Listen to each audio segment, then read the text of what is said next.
Muhammad Ali. He's been deceased now for what, 10 years? But yeah, RIP Muhammad Ali.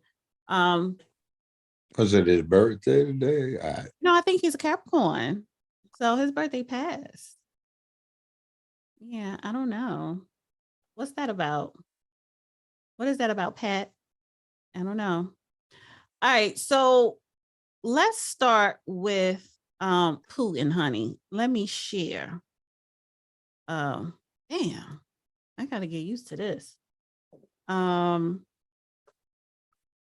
Because it's a reason why he said Yellowstone. Yeah. Okay. I know what the reason is. It's I'm the gonna get to you biggest in a minute. volcano in the world. I know. Wait. Let me read the headline, honey. Putin's cheerleaders make threat to nuke Yellowstone super volcano and unleash hell on U.S. Putin allies on a Russian state TV have threatened to blow up Yellowstone.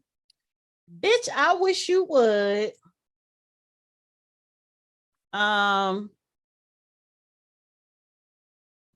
Is this the video?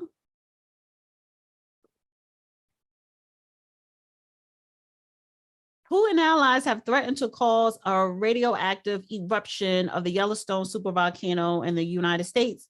The talk of an attack came as a dictator ordered a test of Russia's terrifying Satan II missile, which is capable of holding nuclear warheads.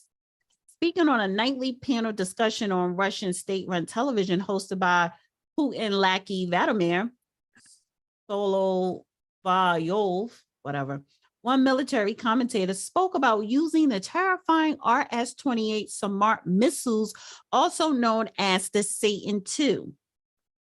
He claimed that the Sarmat is a special weapon which could be used to deliver a large number of nuclear warheads at once.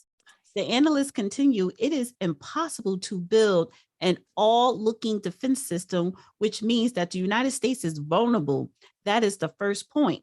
Then bizarrely, he threatened sending nukes to the sparsely populated Yellowstone National Park in Western United States. And the second point is that the Smart poses a threat to the most feared facility on U.S. territory, the Yellowstone Volcano. Under the Yellowstone National Park is a massive magma chamber, which is responsible for the park's famous geysers, Geysers, geysers and springs, geysers and springs. Geysers. Geysers. Old Faithful, the geyser, every half or 22 minutes or whatever it is, it blows a huge column of superheated boiling water and steam straight up in the air 400 some feet. Oh, okay. I'm scared. You ought to be. Yeah. It says if the super volcano ever erupted, it would have devastating consequences for America. It last erupted 70,000 years ago, and if it blew up today, millions would die over time. However, the United States Geological Society has said that it cannot be set off by nuclear weapon. The strange that follows reports that Russia tested one of the Satan II missiles earlier this week, just before Joe Biden visited Ukraine capital of Kyiv, whatever. Okay, this is what it looks like. Underneath the Yellowstone is a super volcano. However, it hasn't erupted in 77,000 years. Nah, blank. Not even that. So this must be the missile, Satan II. So, all right. Should we be worried? I don't think he could get the doggone thing to erupt with a nuke. I don't think it's a possibility, but see, the Yellowstone volcanic system is the largest in the world. And if it blows off like it's supposed to and actually is overdue, Florida would have about 5 to 7 feet of ash covering the whole state, and that wouldn't even count things nearer to the epicenter. So the other nasty thing about volcanic ash is it's composed of very small, jagged shards of glass, which is not good to breathe. It's a bad show. Well, what do You you mean it's probably long have a overdue? winter. What do you mean the volcano is long In other overdue? words, as Maybe we far as should- geologic time goes, it should have already gone back off again. So it's overdue. Well, See, maybe 70,000 years isn't long. well, maybe our scientists here is keeping it docile. No, you can't keep it docile. We don't have that technological capacity yet. But a The missile, planet Earth is going to do what it's doing. See, you have continental drift, tectonic plates move, they grind up against each other. That causes earthquakes. They subside and they go down beneath each other, and that generates massive amounts of heat. There's a hot core to the planet. It's molten iron, and there's a lot of radiation down there, and it's very, very hot. And rocks and heavy metals go to the center, and they stay melted, and all of this activity because the planet's active and the molten core, it rotates around, generates a magnetic field that keeps us from being roasted by cosmic rays. If it weren't for that, it'd sort of be kind of like inside standing for days inside a powerful X-ray machine, which means you get fried. So yeah, that's how the planet works. It's not a safe place to be. well, we made it somewhat of a safe place, but Mother Nature is going to win. No, we haven't really made it a safe place. Several people got electrocuted standing right out in front of the White House last year in a thunderstorm. They got hit by lightning. How many people died in Turkey with this earthquake and the San 47,000. Andreas? And apparently Yes, another one hit. yes, and the San Andreas Fault, when it goes out in California, will produce worse consequences than the one in Turkey. And the New Madrid Fault, that amongst other things goes through Memphis, is supposed to be considerably worse in terms of potential damage than the San Andreas. It went in 1843, and the Mississippi River ran backwards for 3 whole days and formed a series of small lakes, and they felt the earthquake all the way in New York City.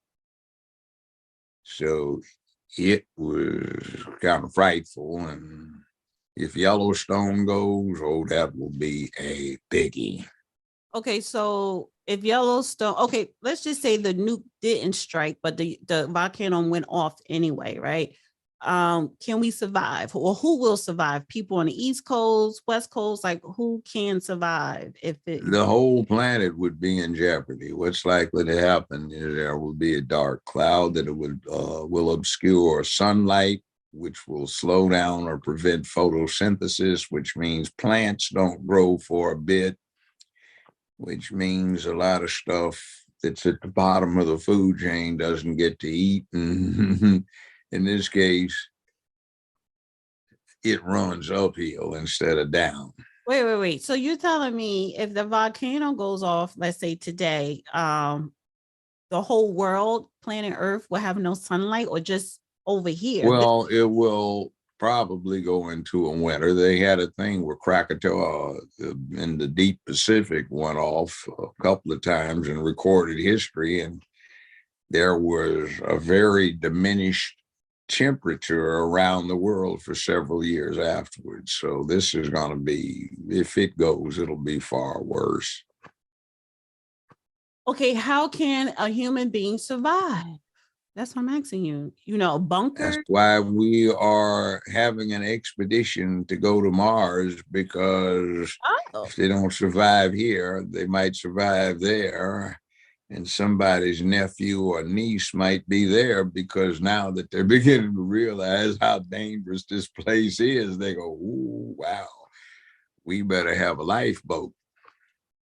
Okay, so first of all, and I meant to pull up I am going to pull up the video of Mars, but Okay, now let me say this. I grew up in California, and I was there during the course of some of those earthquakes. One occasion, I was spending the evening, and I got up in the morning, was getting ready to go back to class in law school.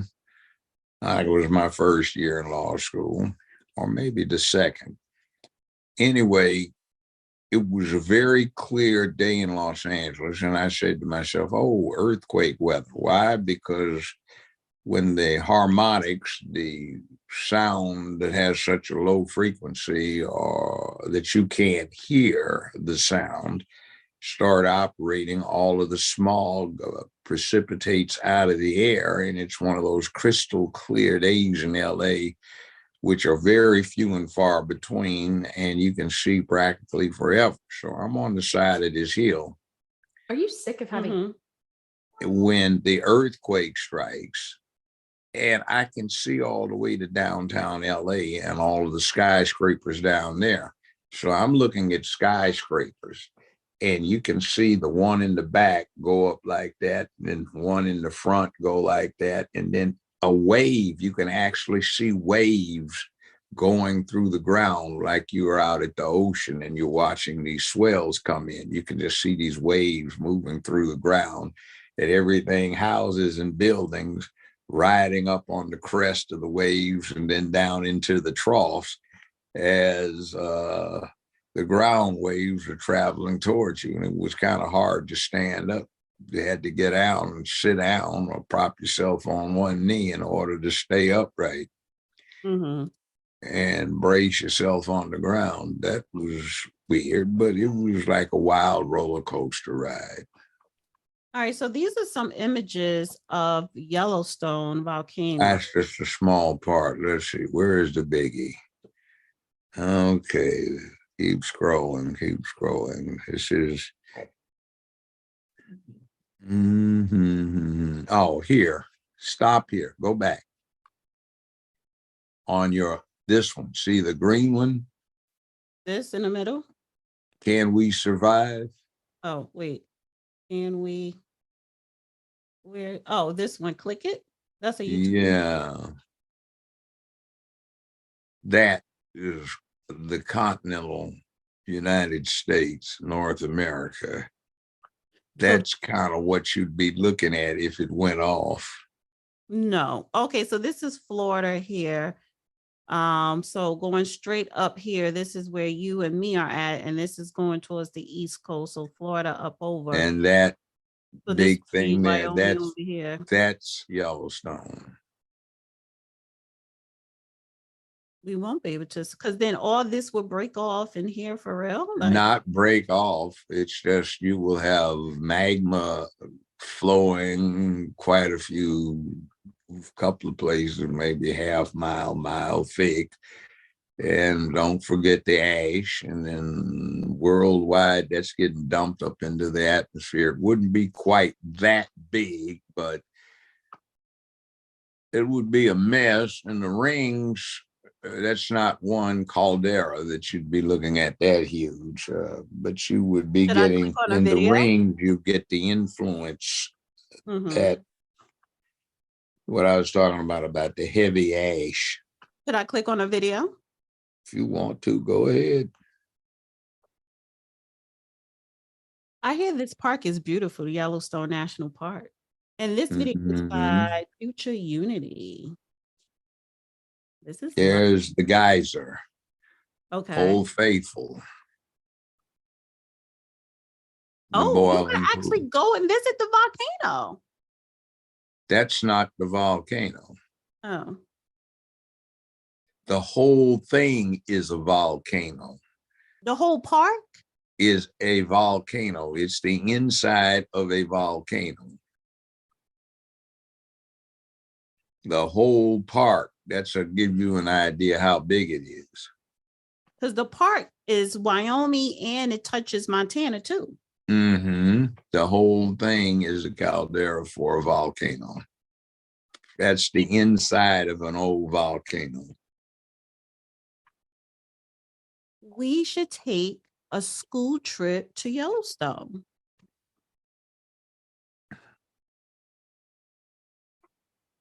Hello. Yeah, I'm listening. Do you want to go? Let's plan a trip to Yellowstone. I think I might want to meet some of the wolves. So, oh my God, let's see.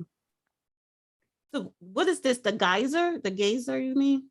And is a geyser. Geyser. Isn't it? Don't you have a water called that or something? Is that like it's like good water, spring water or something? Filter water. Some of it's okay. Some of it you shouldn't get in.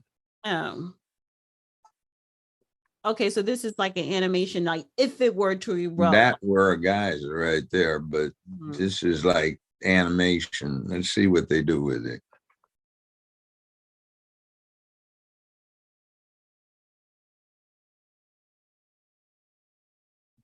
I don't know. That's just small. Right. That's pyroclastic flow. When it comes down, it basically incinerates everything around. Okay. That's what happened in Pompeii on a small scale. All right. Well, all of that's inside the volcano. Okay. All of that is inside the volcano. Okay, now why is he talking about he has Mars, life on Mars, and I want to bring this up, right?